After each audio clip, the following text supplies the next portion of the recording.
Welcome to the Geekcentric podcast, and welcome to our spoiler-filled discussion for Superman. They've always been wrong about me.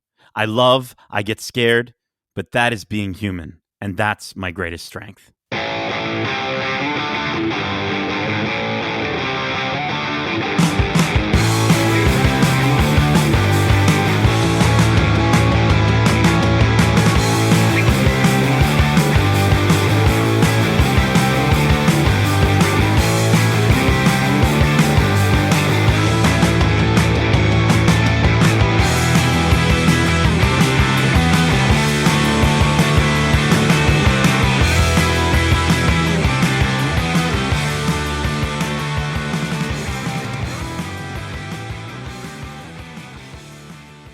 Welcome to the Geekcentric podcast. My name is Nate, and this is our spoiler-filled discussion for Superman. If you're joining us for the first time, we are Geekcentric, a podcast celebrating the world of movies, TV shows, games, and all things Geekcentric. Now, I'm just a lone alien who was sent to this planet to make the geeky world a better place, but just like Superman, I can't do this on my own. So joining me for today's discussion is my Justice Gang, which is a cool name, by the way. First up, this just in, he's here to serve you the latest in justice-filled journalism. He's Justin, the law-abiding Justice League loving Lawrence. I wouldn't say I'm a Justice League loving guy, but like I enjoy the Justice League. You know, we need a good Justice League movie for me to really say that I love them. But I know that the comic stories have been good. So we'll get it. We'll get it. I believe. Listen, in the distance, it's a bird. It's a plane. It's the Daily Planet Doomsday Destroyer, Darcy the Heat Vision Hudson. How you doing? I'm good. Wish I had heat vision. Wouldn't need a lighter at all. I was going to say, I think heat vision could be very advantageous for some of your extracurriculars. Doob's out. No, it's not. No, even his lung capacity, man. Like true. Oh my gosh, you'd be ripping through. How many of those you'd be able to rip through? That's crazy. But guys, I'm so stoked to be able to talk about this movie. It's been we like to talk about these things before they come out, but for this one, we are talking about it in full spoilers, which is going to be nice. I wanted to kind of jump in and start the conversation off by asking both of you, what has your experience with Superman been? You know, Superman's been up, Superman's been down, and that's just how he flies. But in terms of how, you know, popular he is, there's definitely been some changes in terms of the popularity of the character. For you, Darcy, let's kick things off. What's your Superman experience been? Well, being a fan of comics for as long as I have, I've read a bunch of Superman stories and everything, but he's never been my favorite hero. I find he's too powerful and his weakness is too easy almost. A rock brings him down and I don't know, there's so much about it that I never got on board for. But again, this movie has definitely changed my tone, I think, and it rings true to the comics that I do like, which shine a light on the humanity of Superman, despite him being an alien. So yeah, I'm really excited to talk about this movie. Nice. Justin. Yeah, I would say that my experience with Superman is more from the animated stuff and the movies. I have watched all the movies. I haven't watched all the animated stuff, but I definitely was in the camp of people who watched the Superman animated series. That was very much like in the same style as the Batman animated series. Now, I never really fell like super deep into it like I did with Batman, but that was sort of a bit of a first interaction.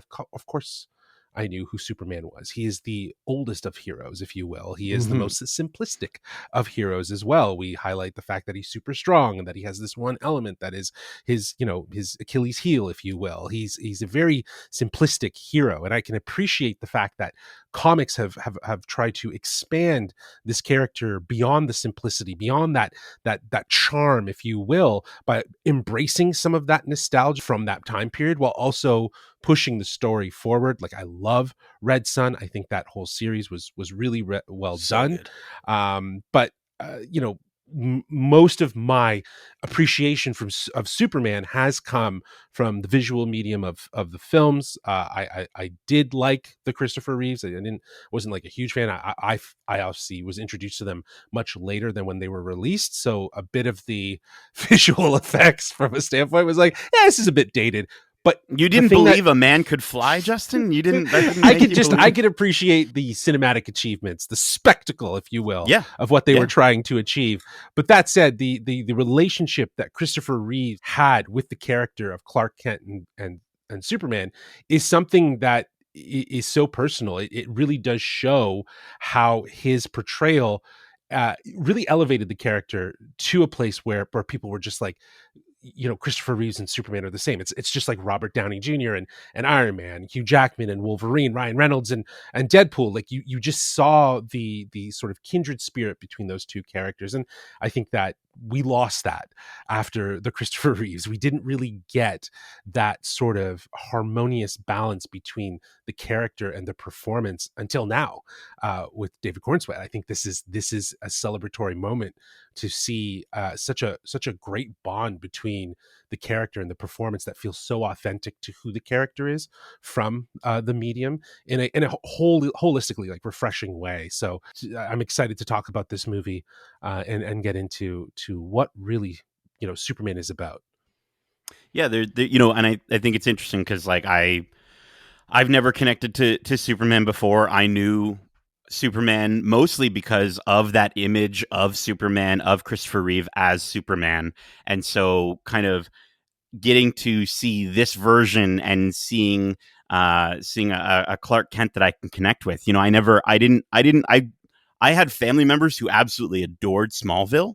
And I think for a lot of people, from what I've heard from my family and from people who did watch Smallville and really enjoyed Smallville was for a lot of people where they were able to connect with Clark as a human being, and I in agree that with human that too. way. Yeah.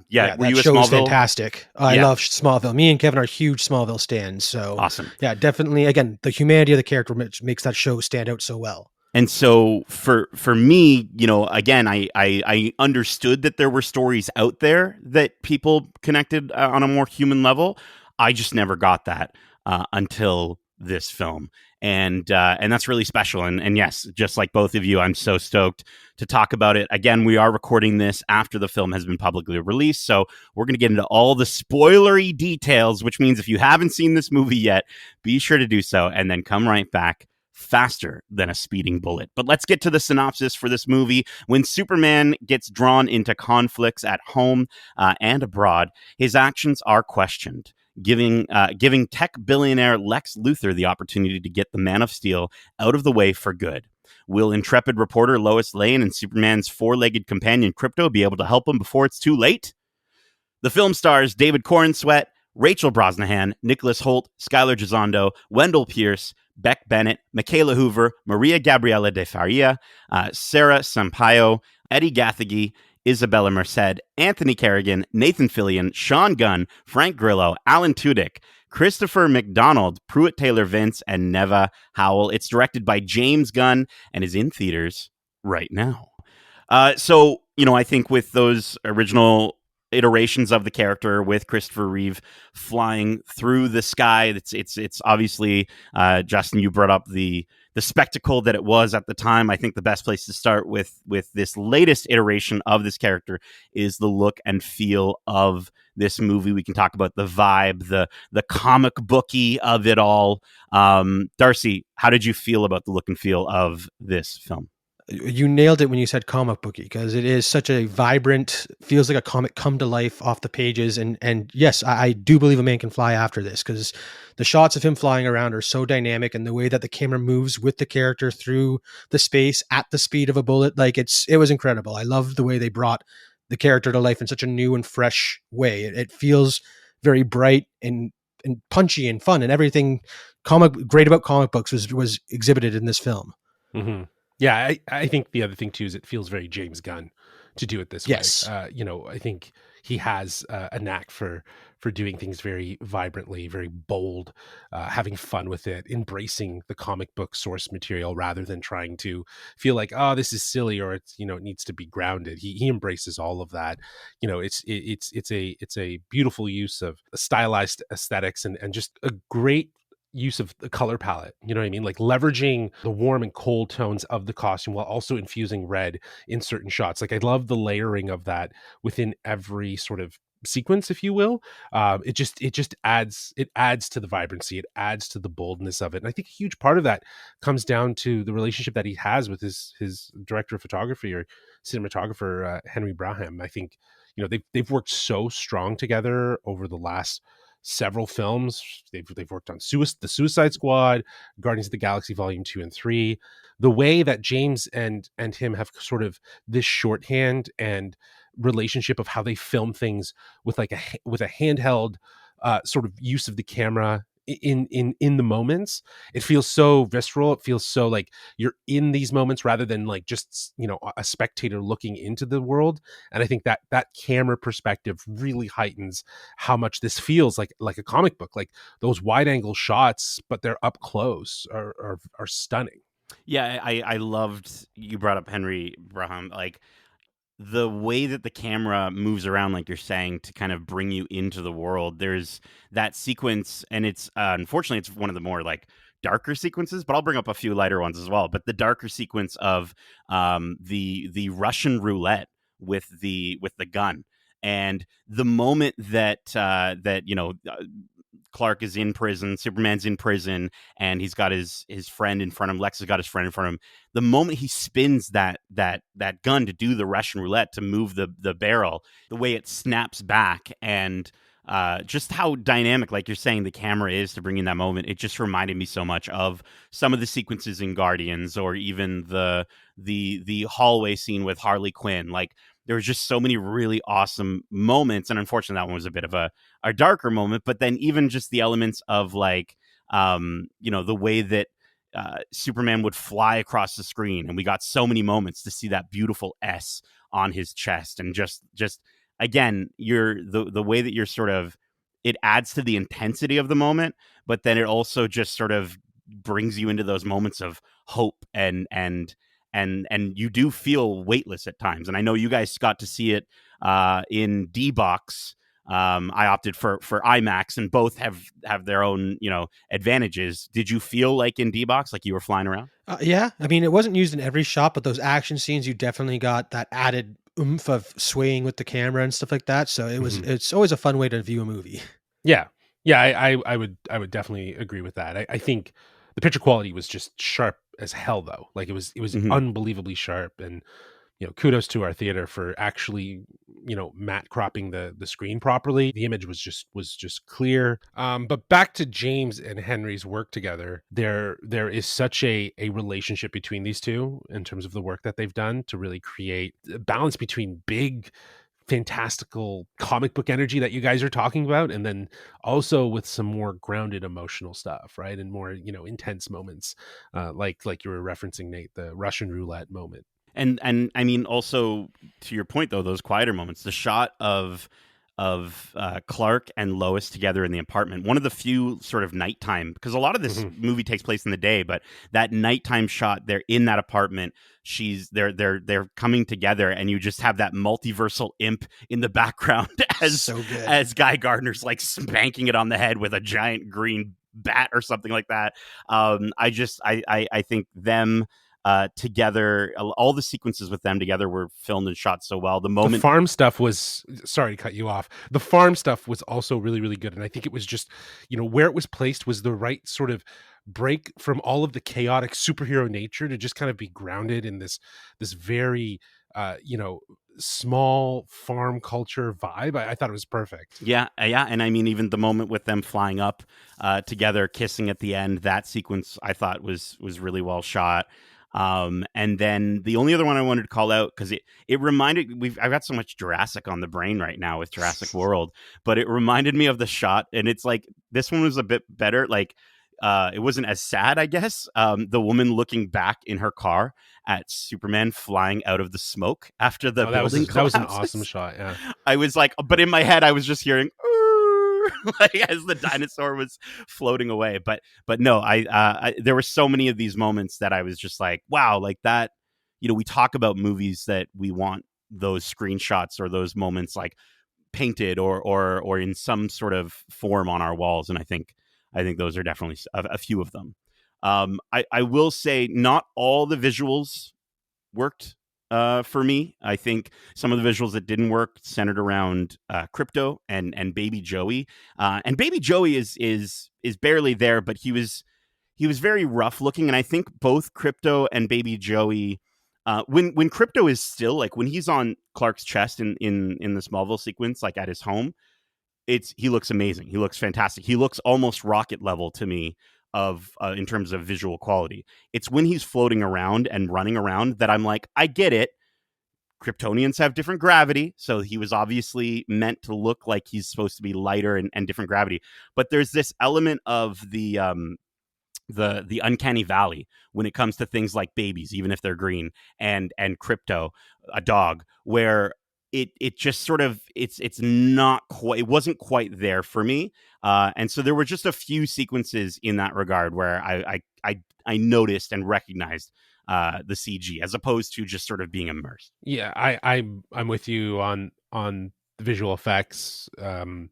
Crypto wasn't wasn't that bad, but yeah, there were instances when I he's didn't whipping mind around. Crypto in a lot of scenes. Yeah, Crypto's pretty good. Baby Joey, I do agree with. I agree looked a with bit Baby rough, Joey. and Yeah, I feel like a lot of that was the fact that it was in a completely virtual environment anyway. So True. it's Yeah. already it's stacking effect on effect on effect. Of course, other things are going to take precedent, I think. yeah. The whole the sort of final fight sequence that he has with all of the, is it the Raptors that he calls them? Or Yeah, yeah, he calls them the armored Raptors. bots.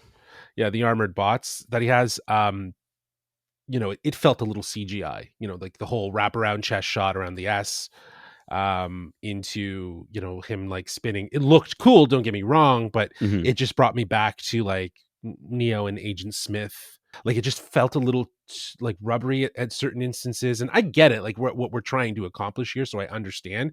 But sometimes what's really cool is how you can really hide that just leading into that moment. Just there's some visual effects stuff, and also just that portal bliss was just like took you out of this world so easily. I really enjoyed that because we were having such it's such an otherworldly plane they're going to that has the antimatter flowing through and these weird floating chunks.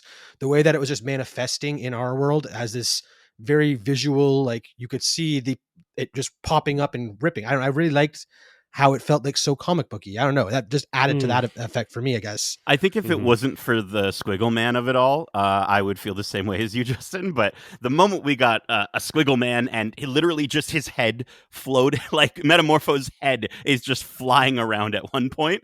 And at that point, I just was, you know, I that wasn't so much a visual thing for me. I just sort of accepted it.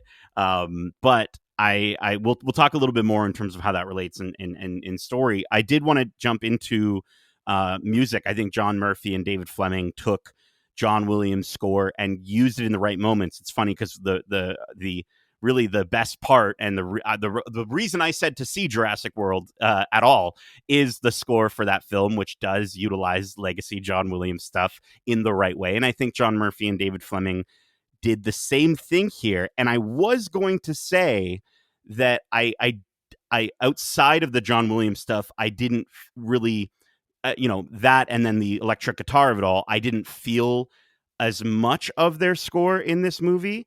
I think I need to go back and watch it again because I've been listening to some of it since we watched the movie, and oh my gosh, is it incredible. It is I was really, gonna say really it's good. all fantastic. The John Yeah. Williams stuff and their own. Just Yeah. it was blended perfectly, and it was a perfect backdrop to this comic book epic that we got to experience. There's that operatic choir element that's in some of the songs. It almost feels also like very Hans Zimmer inspired, right? Like there's just a little bit of that sprinkled in there. I think, John Williams is obviously the baseline of their inspiration, but I think they kind of brought in a variety of different elements. Like an electric guitar is friggin' Hans Zimmer to the So core, good. right? Sure, but I it's feel also like, very punk rock. It's very James Gunn. absolutely, Right? yeah. And I think it makes sense why the guitar was brought into the score for a variety of reasons. But like that's what I'm saying. Like there's just layers to the music that again adds that depth and that sort of memorability to the character of Superman in a cinematic way, right? John Williams' score did that for the Christopher Reeve film. And now here we have John Murphy and David Fleming's score as a new generational, Superman soundtrack. Yeah, man. Yeah, really Yeah. good stuff, and I'm excited to see this movie again. I want to take my dad. Definitely, maybe I'll take my dad and my mom. I don't know. I'm sure they both enjoy it, but I want to hear this music again and see it on screen. And we talked about him right at the top. I think we should get into our Superman, the performances. Mhm. Let's talk about these performances, these iterations of these characters. David Corenswet, Darcy, how is this Superman? Best Superman we've got. I feel like he was a Wow. great Clark Kent. He was an amazing Superman, and just nailed the humanity again. You really felt and understood everything this alien who was adopted by Earthlings is going through on his home planet. And I don't know, I think he just absolutely hit it out of the ballpark. It was an incredible performance. Yeah, you really get a sense that David Cornsweet's performance or interpretation of Clark is that he's just a dude. Like he's He's a guy. just a guy, right? Like there's no ego, there's no understanding of like, well, I'm a god or I have these superpowers, I can wield what over you. And I'm not saying past iterations have, but there's been a bit of a distance between those versions of Clark Kent / Superman that never really embraced the just being a dude, just being a guy that Just a grew boy up from on Earth. Kansas. Exactly. Yeah. A boy from Kansas that just grew up to become this superhero. And I think that's what David brings. He brings a sense of kindness, humbleness. He's so grounded in that he appreciates life. He appreciates this world, and he's just a guy. And I think he's just doing the right thing, even if that means standing up against bullies. Right. Yeah. And I think that that's what's really great about his portrayal of him. And to your point, is one of the best. You know what I mean? Like, I think no one will really ever say Christopher Reeve's performance wasn't the best because it was the first. But I think, again, David looking to those films to kind of see all the different iterations of the character, I think he's going to bring in a little bit of everything that's really humbling to Superman. So yeah, I think he was perfect. This guy was a great casting. He's pitch perfect, and I love how, like you're saying, how fallible he is. He's the scene between him and Lois where she's interviewing him felt so real, and the chemistry between those two actors was insane. I loved, we talk about being immersed in the world, but in that 10 minutes, I felt like a fly on the wall, hearing these people work out the complexities of their relationship to one another, the morality of Superman's actions, the separation of journalist to this woman who, like Lois loves Clark, but she has to do her job, and all while seeing Clark getting upset at social media for things like hashtag super shit. Like it's these things, or like him not knowing how to use the Lord Tech voice recorder because he doesn't know how to use tech. Like he probably, when he does his interviews, he probably uses a paper and a notepad because he's old school like that, right? So he's like, how do I turn this thing back on or whatever? And David Cornsweet embodied him so well. I loved hearing golly at least once in this movie was fantastic out of his mouth. He quickly became the Superman in my head, and I think that's the coolest thing. Like you're saying, Justin, it was a performance and an iteration of the character that still respected everything that came before, but at the same time, like I'm not even gonna lie, I was trying to think in my head what like the past few Supermen actually looked like, and I just kept picturing David Cornsweet in my head, and I kudos to him for that because it was fantastic. Yeah, I also think though, like where I was like, man, this guy is just awesome is in some of these like incredible dialogue scenes and acting performances. It was really incredible, and I think that really is a testament to David and James really, working with the character from a writing perspective and obviously performance standpoint. It's really grounded in its own way, right? Not grounded in like a dark, like brooding way, but grounded in like like we said, like a guy who grew up in Kansas, and he's just a dude. Like he's probably a nerd. You know what I mean? You know what I mean? Oh, Like, yeah. like in the sense of Oh, like yeah. he's like really passionate about things. Like, you know what I mean? Like he's like us, right? So I don't know. It'd be cool to hang out with his version of Clark in real life. 100%. I feel like his version of Clark in real life and Henry Cavill, oddly enough, would be really good friend. Like they'd be into Warhammer, or you know what I mean, or like we'd all get into a big game of D&D or whatever. I could have used a little bit more Clark in this movie, though. I will say I would have liked to have seen him with the Daily Planet staff just a little bit more, because I think that that would have made for a little bit more of a dynamic version of the character. I understand this is Superman; we have to get into Superman, but I just But the moments of him, you did the get moments Clark. with his scraggly hair were so Sure, good. I could I have guess. used maybe just a little bit more. Yeah, but again, this movie was about bringing humanity to Superman, and again, Superman is Clark Kent, so you got to see those moments and where those boundaries break over, where the human or the human Clark Kent influenced the alien Superman type thing. Like it was very much where he came from impacted this Superman. You could see the Clark Kent even when he was wearing the cape, which I think is really cool. Yeah, and I think what was interesting is that even I think David, when talking to Kevin McCarthy during the press tour, he talked about how everyone just thinks it's Superman and Clark, but there is someone in between, and that is the character that nobody really thinks about, right? Is the person who has to pretend to be Clark and has to be Superman, right? And you have to understand that ballet. So it's interesting to see in these moments with like Lois or with with his parents and stuff, where he is just the one. Do you know what I mean? And I think that that's what's really interesting. So that was the focus, that was the highlight here, not the bumbling sort of Clark Kent goofball, if you will, that he's trying to hide, that The he's persona Superman. he's putting on. Yeah. Exactly. It's not the persona. It is about the sort of in between character that he is, and I thought that was a really great way to look at it.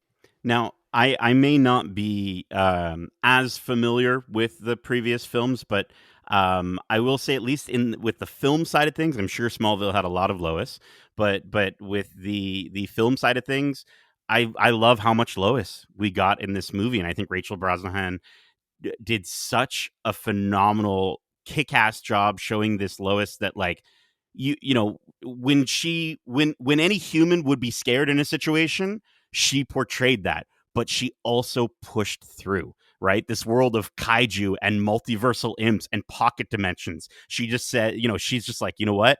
I'm going to get the job done. And I She wants also to get that love story. right. And I loved, that's what the thing, I love how much she is a journalist. Like she absolutely rocked it in this. And I just think how quick she is and how snappy she is. The dialogue in this film with her character. I really, really loved her in this movie. Yeah, she nailed the aspect of Lois that is the journalist who will go to any length to get the story with no regard for her own safety. Like she was just very much, she doesn't care who she's going to offend. She's going to tell the truth as it is, and that is at Lois's core who she is as a character. And she did a great job of bringing that in, and then again adding the relationship to Clark, where she wasn't sure about how she felt about this nerdy guy, and she's not good at relationships. Just you understand so much with so little time you get from her, and everything was fantastic. I loved it. Yeah, I think she actually embraced a lot of Margaret Kidder's original iteration of the character, a very headstrong woman working in journalism, chasing down the story, going for the truth, doesn't know when to stop. I think that is so inherently who Lois is. And yes, Rachel Brosnahan absolutely embraced that and was fantastic. And I think updated the character, again, probably based on James Gunn's influence as well, to a place that feels, again, grounded and relatable. She is going after the truth. She's going after the story, and she doesn't hold back in that interview sequence, which was so really great. And it's like we're like what, 10 or 15 minutes into the movie at that point when that starts to happen, maybe a little bit longer, but still our first interaction, we're already getting all of the chemistry vibes and stuff like that off of them, and she's just pushing and pushing. It was was perfect. It was great. The punk rock music allegory really worked for me, right? Like it was probably one of the single best moments in the movie from a writing standpoint and a performance standpoint, because of how well it landed. Again, just a great moment to highlight who she is as a character. She did a great job as Lois Lane. Absolutely. Yeah. And again, I would have liked maybe a little more interaction between the two of them, but I think those moments that we did get with them, for the most part, did really hit. And yeah, they chose all the best. They chose all the best moments, Yeah. and they mattered. I don't think, like, again, like Darcy was saying, can't be. What is this? Is it a Superman movie? Is it a Superman and Lois movie? Is it a Superman Lex movie? Or is it just a DC film that's meant to open the door to the universe? You know, again, it's all of those things, right? Yeah, exactly, right. It's a lot of things in this film, which, you know, when we talk about story, maybe that's the problem. But before we get to that problem, let's talk about the biggest problem. Lex Luthor. Nicholas Hoult. Man. I hated this guy so much, and it was perfect. And that's exactly how you're supposed to feel watching him. I think he did such an incredible job. I think back to previous iterations of Lex in film, and I think acting angry and believable at the same time is very difficult to do, and he nailed it. Like I think he pulled it off so well. I think he's so cocky about it. I love the scene where Superman smashes into the office and you know, Lex is like, Eve, okay, yeah, get all this on your phone. And then he's standing in front of this man that could literally rip him in half. But he has so much confidence in the knowledge of knowing that, no, this guy won't kill. He's not going to hurt me right now. That he just takes a sip from his cup and says, ugly dog, stupid red cape, and literally taunts him in front of his face. There was so much about the way that that Lex was written in this that worked so well, and I really, really enjoyed it.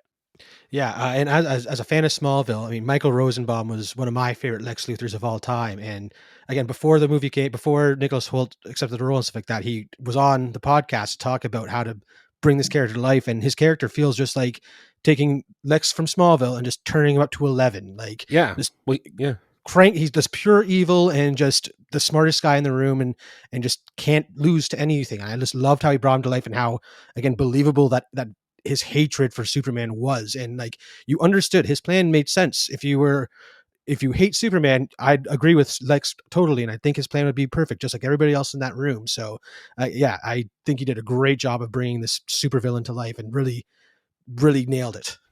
There's a level of theatricality that comes with some of the past performances of Lex. Gene Hackman had it. Kevin Spacey had it. Jesse Eisenberg, he definitely had it. Michael Rosenbaum was kind of like this balance of bringing a little bit of that, but he grew into it. He grew into it because we saw grassroots who Lex Luthor was and where he came from. I saw on social that like Michael Rosenbaum was Nicholas Holt's first interaction with Lex Luthor. It's great that you yourself, as a fan of Smallville, actually saw that character in the performance that Nicholas Hoult brought, because I think that just means that it did feel like it was from somewhere else. But yeah, like they, again, just like we've said with David and Rachel with their portrayals, Lex's feels grounded. It also feels like really self-aware. He's aware that so much of what drives him is his envy, right? And I think that knowing that and and understanding that, that's what makes him a supervillain, right? Like just like for Superman, being human is his super strength. I think being self-aware of his envy, that's Lex Luthor's villain strength. Yeah, Nicholas Hoult was outstanding. Deserved that $2 million for sure. I mean, because I'm sure we could talk about literally everyone. I wanted to throw it to you two. Were there any other standouts that you wanted to highlight and bring up? Well, here's the three that I have outside of our core three. I have Skyler, who plays Jimmy Olsen, Eddie, who plays Mr. Terrific, and of course Nathan Fillion, who plays Guy Gardner. I knew it was a Gardner. There was something there. It was a GG thing. I got it. I was so close, just didn't nail it. But yeah, those three performances were absolutely outstanding. And there are some that I wish we got more of. We didn't get enough of Isabella. Like, she does have a pretty cool moment, dropping that dictator off from really high heights. And I think she is definitely kind of parallel to Lois Lane in the way that she's just kind of, they're carving their own path in their world. But yeah, Jimmy Olsen. Let's start with Skylar really quick, because I'm sure you all have him on your list. Yep. I thought, what an outstanding like deke out it was. Jimmy Olsen could be like a very awkward, bumbling sort of like, interny kind of character, right? And just Clark, a fan of Superman who's just exactly nerdy a and fan of knows everything Superman, about and Superman. Yeah, Clark, just likes him and stuff like that. But no, Jimmy fucks, like, you know what I mean? Like he is what's it's so disarming, but it's also like incredibly awesome to see the character kind of reimagined in this way, where he's still that charming Jimmy, but he just like clearly women love him. Yeah, he I mean, rolls it's right? crazy, right? Like, I don't know if it's just those hypno glasses pulling in like extra work or something, but Clark Kent is right there, and all these women just have eyes for Jimmy Olsen, which is awesome. And I think it was such a, like you said, it's such a fun subversion of the character and a fun element to add to this character. I know you mentioned a few others, and we'll talk about them. I do want to highlight one of the people who Jimmy pulled, I guess, is Eve. Eve Tessmacher. I thought was so funny in this movie. I loved her gorgeous outfits. I loved her perfectly timed selfies, and I love that at first I wrote down, I was like, she's like the Fast and the Furious for Lex Luthor if he was a film critic. Like, in that sense of like, sometimes, he is just, his brain is going 900 miles a minute, that he's got this woman that he's in love with who is so sort of bubbly and doesn't take things nearly as seriously. But then in the end, she's the hero of this story, or at least she's kind of the reason the good guys win. Right, she's really the secret. She's the she's the she got the secret plans of the Death Star to the rebels, right? And yes, I think it's yeah. awesome to see this, because it goes back to kind of my feelings of Superman as a character, where from the outside looking in, I very much did see him as this alien god of a man, and this movie shows me the other side of that. And I love that they've added this layer to it of like, don't judge a book by its cover kind of vibe with Eve. Yeah, it's interesting that the thing that would throw everything in the opposite direction for Lex is an angry girlfriend, especially because he had like a pocket universe where he was storing so many of them. His angry girlfriend. Yeah, Jeez. right. So like, who knows how many are down there? Oh, well, that's the thing about the pocket universe. You don't know how big it is, conveniently, right? So, yeah, she was hilarious. I think that, again, this is a bit of a subversion, as you said, like a bit of a way to distract, if you will, from like what would be like. It's not Lois who broke the story. It's this source that Jimmy was hooking up with at one point in time that was inevitably the one that brings Lex down. There's something funny about that, but there's also something like a little overly convenient about it. We'll talk about it when we get to story, but yes. I really like that aspect of it. It's, again, it goes to show how full of himself that Lex is, that he thinks that this person who's just obsessed with social media doesn't or wouldn't think to take these photos that would eventually bring him down, where, again, these photos, while they are just Instagram like selfies or whatever, were integral and they were intentional. Like, she knew what she was doing when the relationship started. She was smart. She was being smart. I do appreciate that. And again, goes to show how Lex's weakness is his ego, where he's like, he thinks he's so much better than everybody else that True. no one can think or top him. And it's just, again, this social media star who ends up bringing him down. I think that's a really cool twist. Yeah. I see what you mean. Yeah, I get that. That's definitely coded in there. And she had great hair. But speaking of great hair, Nathan Fillion, Guy Gardner, the middle finger, the giant middle fingers flying up as the tanks are getting exploded was the moment I was like, I love this Green Lantern guy. Well, especially when he's saving a child. Like, the child was asking for Superman and gets Guy Gardner instead, kid. and that's how he's saving them. I cannot wait for more of him in Lanterns. I think this is one of the coolest ways to introduce us to a Green Lantern in this universe, is give us the worst one, and then save the two that we care about for their own series. I think that was a brilliant way of doing it, and I can't wait for more of his character. Yeah. Mm-hmm. Yeah, I liked the sort of super ego that he had. You know what I mean? Even though he knew he wasn't, the strongest or the best, he knew he believed that he is, and to a certain degree, but he also knew that, Soup's That is integral to a Green Lantern's power is their own belief in their self and right, their exactly. will. So Yes, exactly. he That had a lot of allows that. them to produce that. Yeah, I understand that, and I think that helps for Nathan to find this sort of gateway to the character that can be cocky, that can be sort of, it felt like another version of Peacemaker to a certain degree. I would love to see those characters interact. I think they would do some damage together if they did.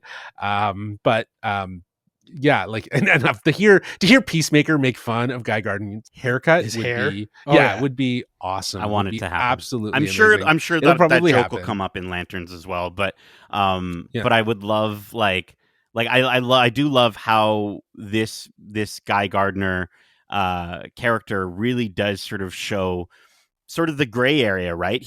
They're more of a hired gun by Max Lord, right? So you see where Superman is literally just trying to save everyone, including a freaking squirrel in certain instances. Guy Gardner's coming out with a giant megaphone, just being like, all right, people, back away, job to do kind of mentality. Like these people are just going to get in the way. He's not actually fully concerned with their safety, whereas Superman is he's bending over backwards to save these people. And it just, Sure. I love that contrast between these two characters. I thought it worked so well. Just as we stop here for a moment, we are talking about the Justice Gang. Actually, we should talk about Mr. Terrific, but then I want to ask you really quick, Darcy. You see some of those pictures in that Hall of Justice? I was there's a whole bunch of stuff going on. There was a whole bunch. I was reading something about it, and it's really cool that he was able to sneak all of these different like past Justice League references about basically to build out this world in the Hall of Justice and painted in the murals. Like it's really, really cool that he was able to do that, and it helped. Again, that's like a shot that helps to establish a whole set of characters in this universe that have existed that we haven't seen and that maybe we could see at some point. I mean, it gives the world history, right? It gives you an understanding that, hey, these metahumans have been here, right? Like the text at the beginning. But I think that's terrific. But also, you mentioned him, Mr. Terrific, Darcy. He was awesome. I don't know. He has probably one of my favorite fight scenes in the movie. That's him taking out that raptor or the like LexCorp camp and like all those raptors while just Lois is cowering in fear in the bubble. So badass. I loved it. He is the smartest man in the room, except he's not cocky about it unless you poke him about it, and then he'll be like, I am Mr. Terrific. Deal with it type thing. The attitude he brought to this character, who again I always kind of thought of as a joke whenever I encountered him in the comics. He was never my favorite, never someone I'd remembered. I walked through that movie being like, Mr. Terrific is someone to remember now. I loved him. He was so good. Mm-hmm. It seems like though a lot of these characters have a lot of overlapping traits. Do you know what I mean? Again, the sort of ego, the belief, the self-belief outside of, I guess, Superman, because Superman doesn't really seem to have an ego.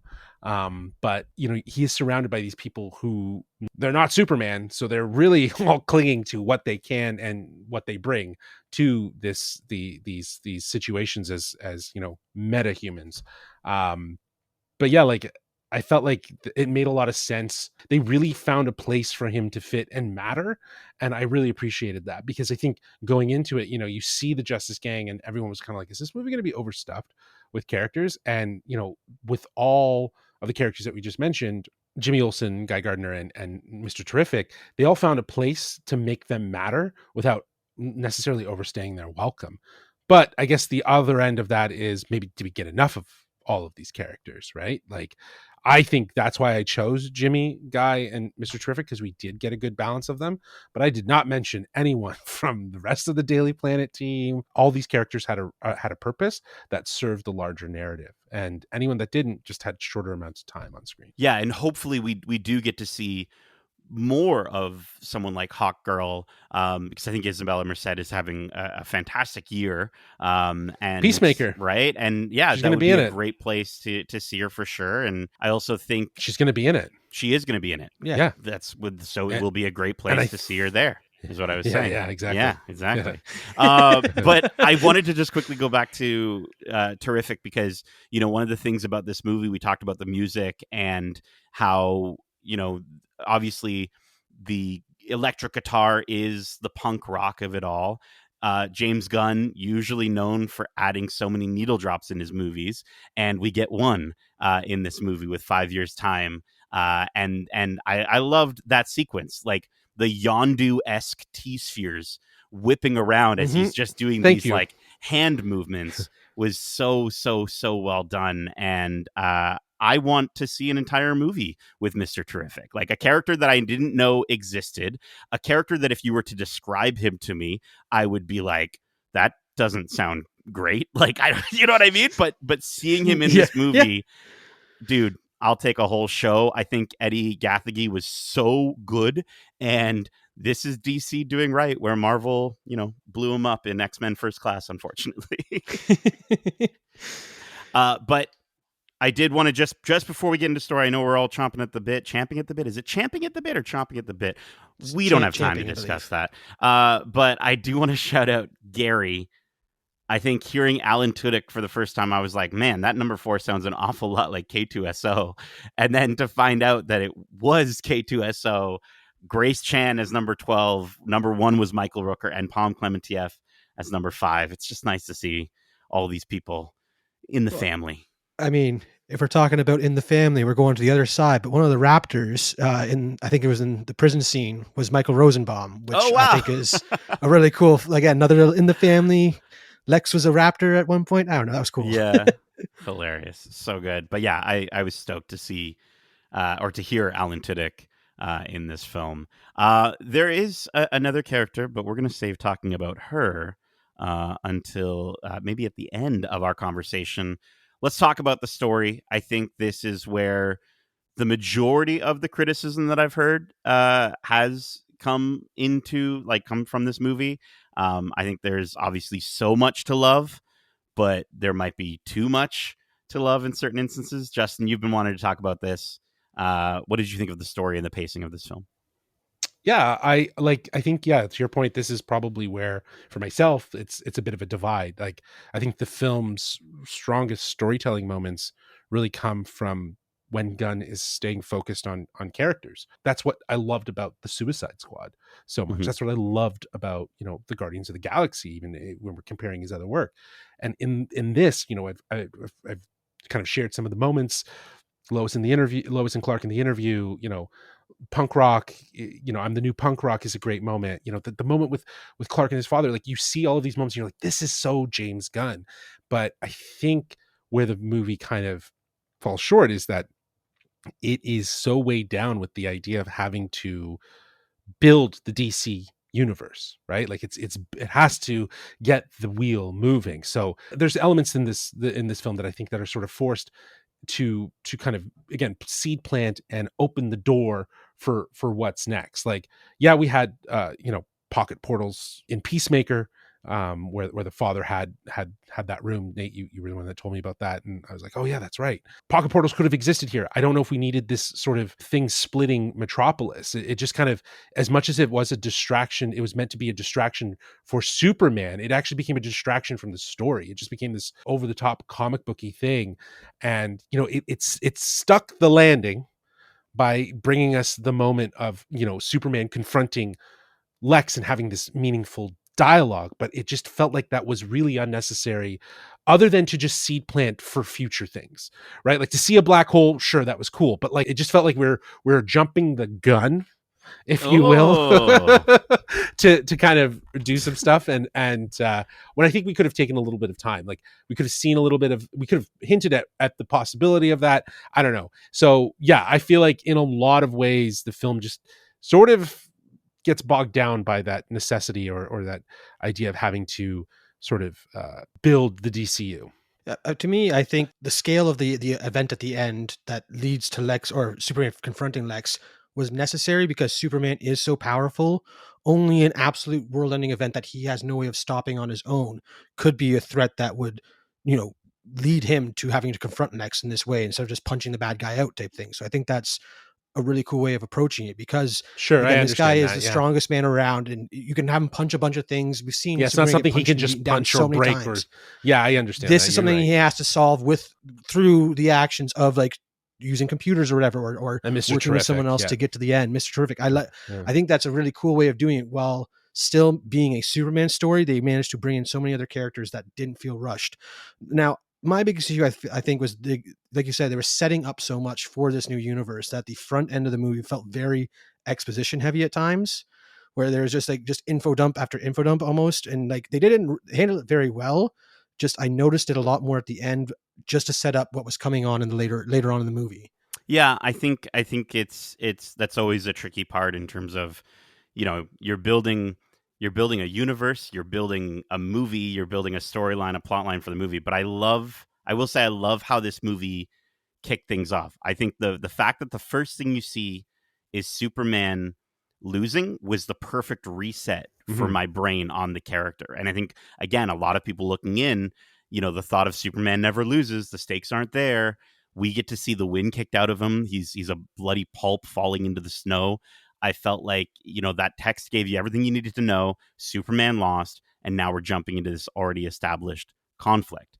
I think when it comes to the comic book aspect and the sort of the pace of this movie, it felt like flying with crypto, in the sense that it's incredible to see a true comic book movie come to life, but it's also a little hectic. It's a little bit rushed in certain times. And I think the moment that I felt that the most I kind of felt like, oh, this is an entire animated series in 2 hours, was the reveal of the video with Jor-El and Laura, and the turning on Superman. I felt happened way too quickly. Like if they had set it up even more, that we had a better, grander understanding of people are upset with Superman right now, and there was this linchpin, this final nail in the coffin to turn them, I think it would have been way better. But I think where you've got that guy that throws that can at Clark's head in slow motion, I think on a page in a comic book, I would read the reveal video on one side of the page, flip the page over, and see all this happening on the next page. And for me, that would absolutely work. I didn't feel that in the film. I felt like it happened way too quickly. I like how you say that, but in the real world, people get canceled and will have massive fandoms reduced to nothing overnight true. because of one thing they do. So, But not the in a fact that matter this- of not in a matter of like 2 minutes. Like it really was. Well, it depends. incredibly I don't know. fast. But The again, video like, was on the screen, and then the crowd who was cheering for him all turn on him, and it was one of Yes. those things that I felt like this could have used a little more room to breathe. There Because could then have when we been, get yeah. to that sequence of Lois telling Clark and saying, "I never believed it for a minute," that could have hit so much harder if it was a bigger deal. It just felt like it flew by really quickly. we also saw this crowd witnessing that. That doesn't mean that everybody saw it when that crowd did. That could have been a repeat loop, or the second time they were showing it on the broadcast. That's Sure, only but when Superman came again, to like, attention. again, even the Right. fact that it's like wide broadcasted, that, and everyone's Because playing an it on their alien is phones. planning to take over Earth. That is a massively big thing to talk about. I understand why sure. people would be freaked out about an alien trying to kill them. Yes, Or I to do understand. them and subjugate I them. understand why people would freak out. That is something, but I think people would act more scared than throwing a can at a fucking alien that would destroy you if you don't know his intentions. Like, I think there was this emphasis in that moment to make it super emotional and just drive it home and shift the tone entirely. Because you had, like Nate said, like you had this moment where it was like everyone was rooting for Superman. Yeah, Superman, you're going to save us.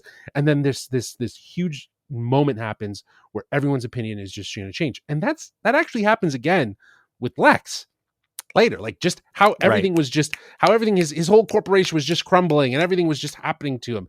And I think again it's just this idea of showing the Twitter monkeys in a certain way, like how this idea of, as you said, Darcy, and it's absolutely valid, the public opinion can change so quickly, right? But I don't know. I kind of agree with both of you.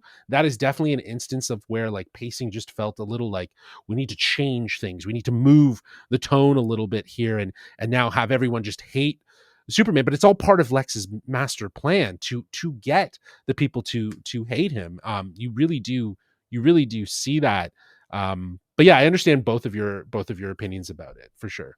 Yes. Plus, they also did allude that people have been dragging Superman before this came out. Lex had his farm of monkeys just trash talking him online. Super shit didn't come out overnight. That's a thing that happened before. But that whole thing in Bravia like had already started. Like he already did the thing. That's why Lois Oh yeah. was drilling him. Was like, you stepped into a conflict that you don't really have a part in. And if anything, if Mhm. you're going to use your powers, you need to get these people to talk rather than trying to go bully someone, right? Because you don't look any better, right? And that's sort of the reality of what, you know, he's kind of combating. You know, how do you do the Mhm. right thing and be the kind person that stands up against the bully, but in this geopolitical landscape, right? There's a lot of relevancy to the topics that are kind of on display here, you know, in relation to our current events and what's happening in the world. And I think that that's, you know, like the way that this is handled and the way Superman would be looked at in this film is exactly how it would happen in real life. Like people would be like, Mhm. who the fuck is this guy to step in and, you know, try to, you know, work out a conflict, right? And, you know, it really does depend. How do you know who's right and who's wrong, right? At the end of the day, right? How do you be a person of sort of non-biased to either side and just kind of get the dialogue to happen, right? And I think it's, you know, with, as far as the overall pacing of the film, I had mentioned like felt like you're watching a whole series in 2 hours. I think it depends on where you're coming from when you come into a movie like this as to whether you're going to really enjoy that or whether it's going to be a little too much, right? Because I told one of my buddies, I was like, it reminded me of like if you took like a whole animated series and had you were jumping in from episode to episode, because it does feel a little episodic at times when it moves from one sequence to another, like in between the kaiju fight. I felt like very much getting into that kaiju fight was like, okay, we're started the next episode, which I enjoyed in a lot of parts. And I think again, it just felt like because there was so much that we didn't get to stay with certain elements that I think I would have liked to have maybe had a little bit more drawn out. Sure. But again, I told another friend that like I was like, it felt like an animated series in 2 hours, and he was like, that sounds fantastic. So again, it's all going to come down to what you're coming into this movie, you know, the stories that you've grown up with, the Superman stories that you loved coming into it. I'm sure definitely you'll take into account. But let's get into our final thoughts and overall score, which we're going to be rating this film on a scale of 1 to 5 red capes. Darcy. Yeah, I mean, I really liked this movie. Again, my biggest issue with it was a bit of the exposition dumping during the plot, but the performances were incredible. The score is phenomenal. Just the vibrancy of the world that James Gunn's created for the new DCU is so exciting because it does feel so close to home to those comics and those animated series that these characters first appeared in that we all love so much. So there's a lot of love that went into this film. And again, while it isn't perfect, it is damn near close. And you can go to this movie and walk away coming out loving something about it. So I'll be giving this one 4.5 out of 5 red capes. Nice. Justin. Yeah, I think this is one of, if not the best Superman films that we have gotten in a really long time. I think it's emotionally grounded in a lot of ways, and I think that it's a story that we haven't seen really explored. The allegory always existed there, you know, a being from another planet who becomes a man and understands his place in the world based on the fact of his humanity, what humanity he has. And I think James Gunn puts that on full display here in the best way possible, really embracing that. You know, it's not about making him edgy or modern. It's about just showing why kindness, humility, and just hope still matter and need to matter for all intents and purposes. I think what Gunn would set out to do here is to really capture what makes Superman Superman, and that is the man side of it. And I think that he did that so well. And it's not because he's strong, but because he chooses to do good even when it is hard, as he said in his little monologue at the end there. And I think the emotional scenes that, or the more personal moments between, you know, Clark and Lois, or Superman and Lois, you know, Clark with his parents, even with Crypto, and also even with Lex, like they really stick with you. They really stick with you as character defining moments And I think that is where the soul of the film really lies, is in those moments. It feels like the proper reset to the character of Superman and the stories of him moving forward based on this sort of grounded, focused approach to his humanity. But like I was saying before, I think where it slips for me is being bogged down by the necessity and the need to have to be the sort of Kickstarter to the DCU, and implementing a lot of elements that feel larger than they need to be. But like we were saying before, the visual is outstanding. I think James Gunn, Henry Brownham, they continued to do some great work in this film. The score was outstanding, and really the performances that we outlined, they really do stand as being the heart and very much bringing in so much of what makes this movie great. But I'm going to be giving this one a 3.5 out of 5 red capes. Okay. Alrighty. So a little bit lower. Yeah, on I the feel like scale. it's just more or less, some of it worked for me from that comic book standpoint, some of it didn't. But I think what I've just kind of highlighted, I know I've highlighted it in such a high way, that all those personal moments I really loved.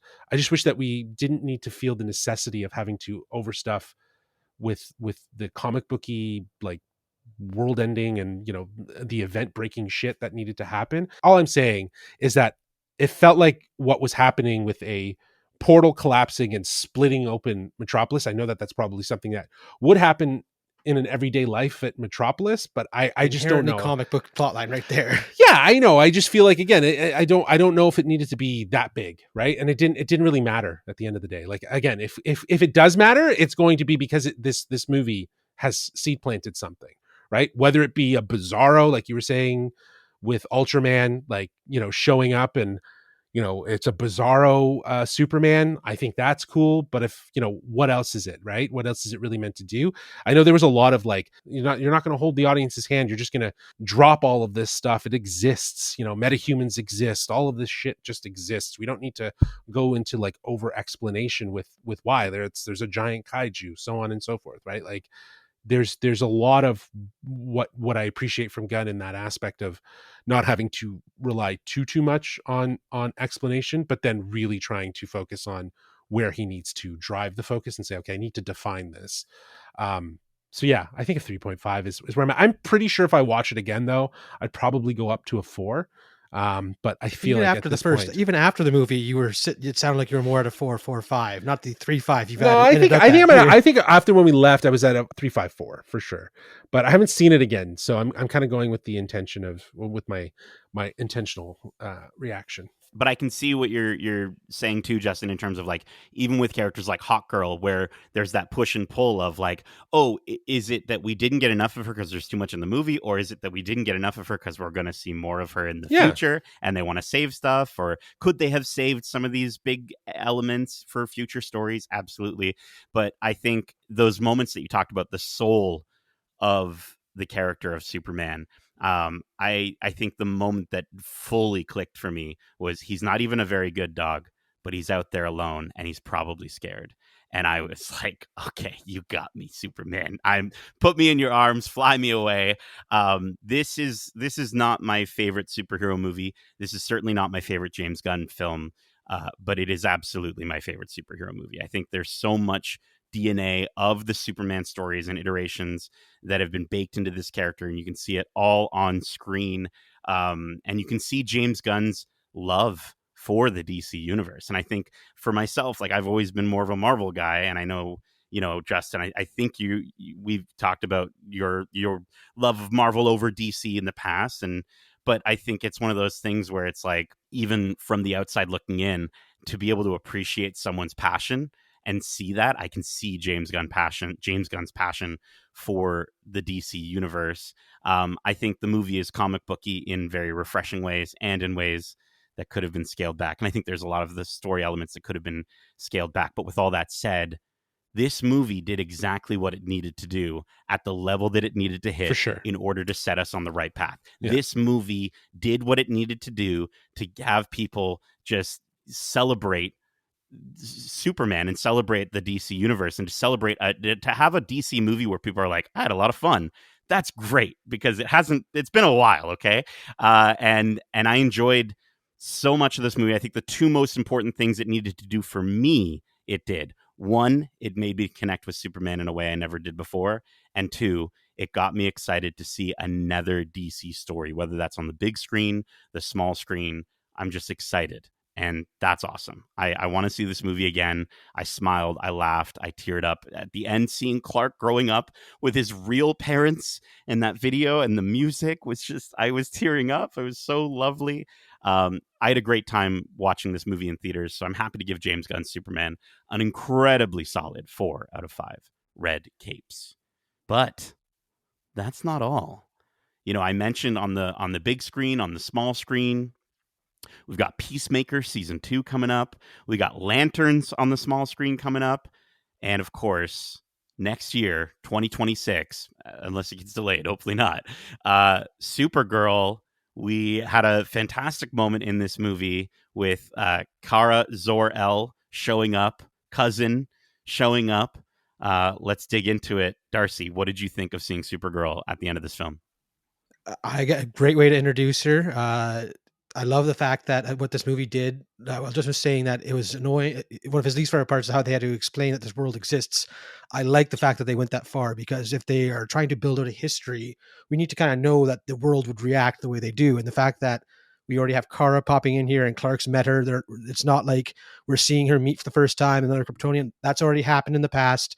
This is just a normal everyday occurrence. I love it, and I also love how it is basically setting up almost what her story is going to be. If her story is going to be an adventure through space as she's being chased by Lobo, she was probably just partying in the wrong place and punched the wrong person and is going to pay the consequences. And I think that's really cool. We're going to get a party girl superhero.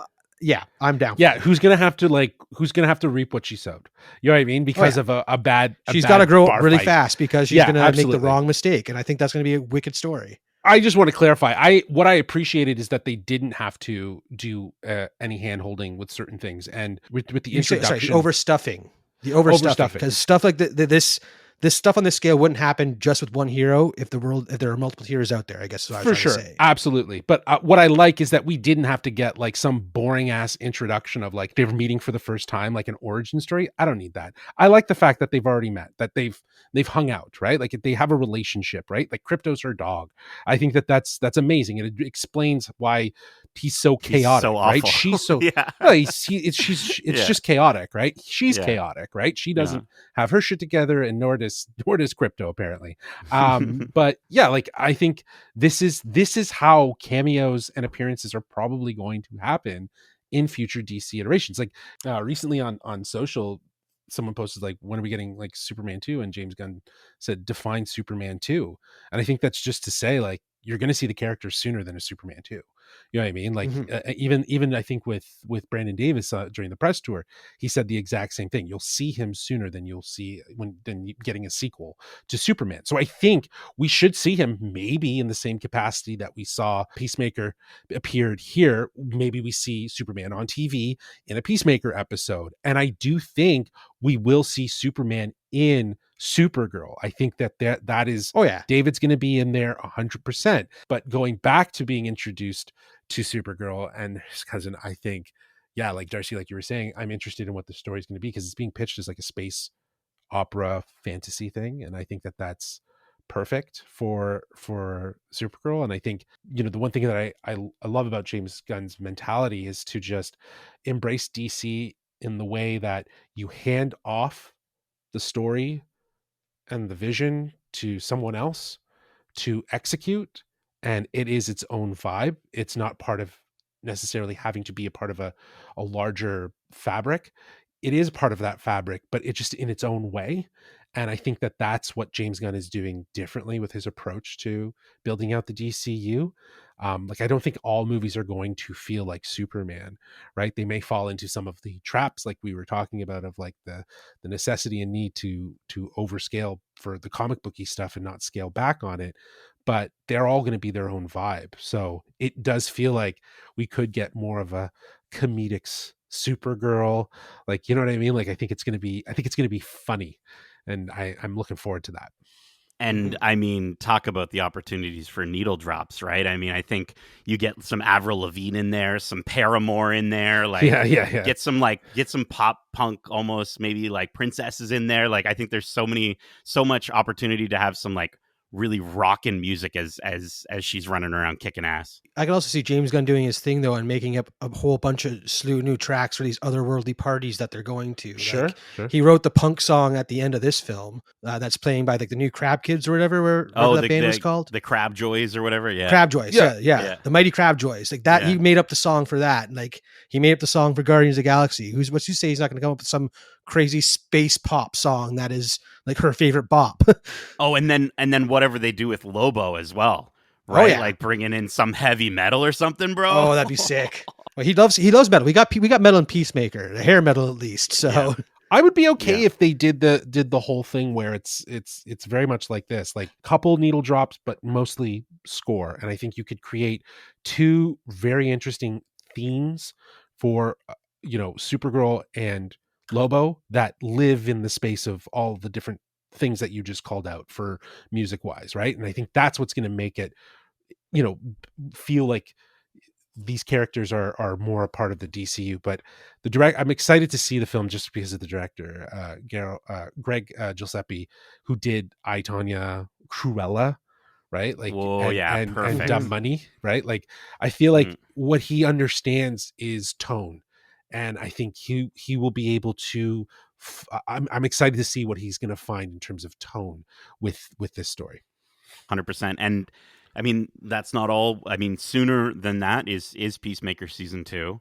What are your thoughts on Peacemaker season 2? Are we going to get? Is there going to be anything that addresses the shift in universe? Like, are we going to get any? Do you think we'll get like a moment in the Pocket universe? He knocks something over or something.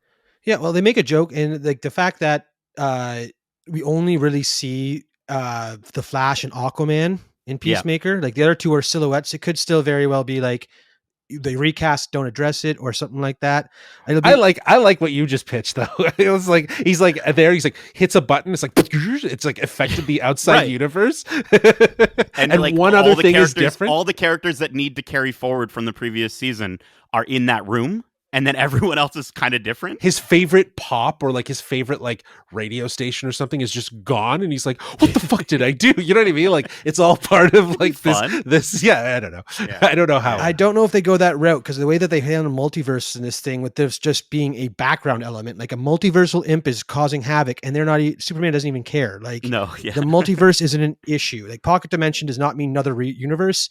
It just means space between atoms that exist. So it's the phrasing. Not to retread, but like I know that the whole pocket dimension thing is going to matter. It is going to be of significance of things. I wouldn't be surprised if we hear about it or see it in Supergirl, but I wonder how. Well, again, the multiversal stuff that DC seems to be leaning towards is that weird stuff, because the fact that in Peacemaker they mentioned Batmite, which is a 2-foot tall interdimensional being that loves Batman, and then there's Mr. Mixelplick, I can't say his name, but Superman's foe. Like, I think they're going to be going that route with the multiverse, where it will be quirky villains that are coming in for a gag, not so much the overwhelming impending threat. Basically, I don't think that'd be the route they go with. You mentioned my little theory we talked about after the movie, my Bizarro theory, the fact that Ultraman was just a clone of Superman. Bizarro is also a clone of Superman that just is backwards.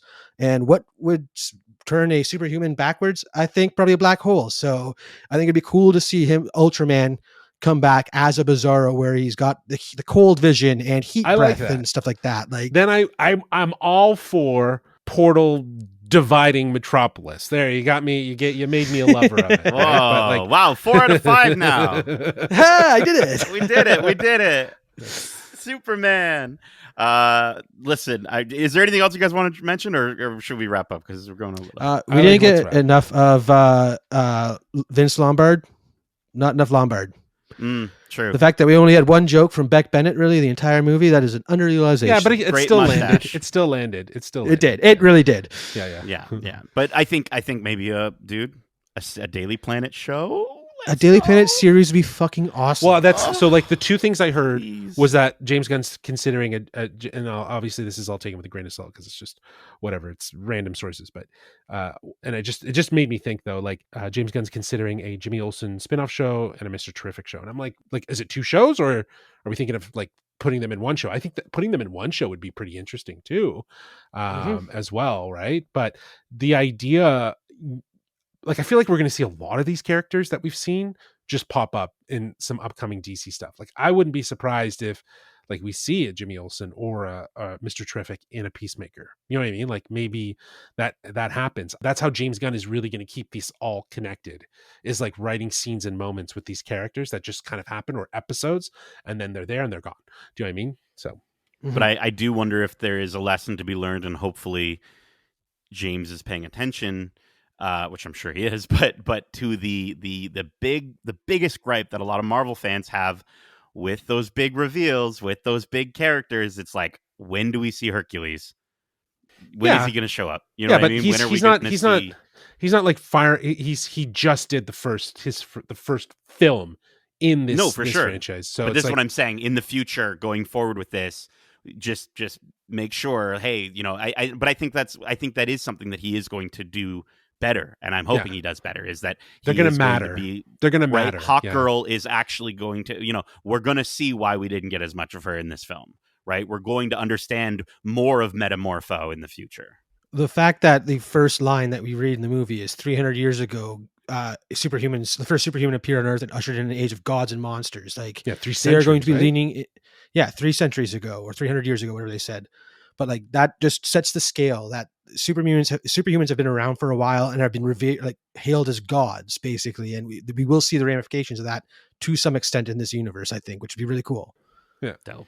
Yeah. Well, as I said, I'm excited. I'm excited for all of it. That is it for our spoiler-filled discussion for James Gunn's Superman. We hope you enjoyed it. And if you want to share your thoughts on this movie or any of the movies or series we cover, well, let me just use my super breath to whistle for Justin, so he can let you know how you can reach us. Oh, man.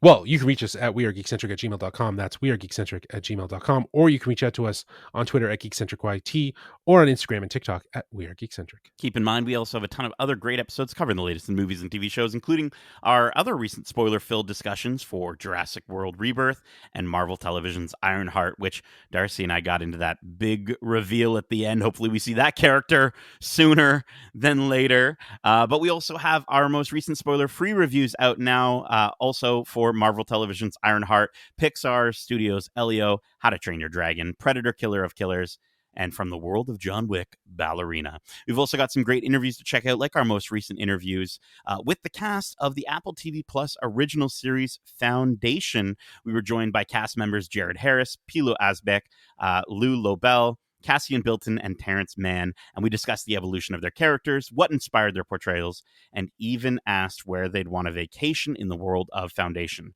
You can catch all those interviews out now, either here on your podcast service of choice or over on YouTube at youtube.com/geekcentric. We've got a ton of other interviews for you to check out as well. Our interviews with Ironheart head writer Shanaka Hodge and executive producer Ryan Coogler, as well as our interview and discussion with Ironheart composer Dara Taylor, where we get into all the wicked spoiler-filled details on how she crafted the music for that series. Plus, Justin also has coverage for Prime Video's Heads of State, with an interview with director Ilya Naishuller about the film. And also on our socials, we got some clips of Justin where he got to catch up with the one and only Peacemaker himself, WWE legend John Cena. Justin asked him some great questions about him working again with Idris Elba and how his career in the WWE has influenced his career in Hollywood. So again, check those out now. The Hot Geek Summer is about to get hotter, and may I say more fantastic, as we've got coverage from Marvel Studios' The Fantastic Four First Steps coming soon. So be sure to subscribe, follow us on all the things, because we are Geekcentric, and you can be too.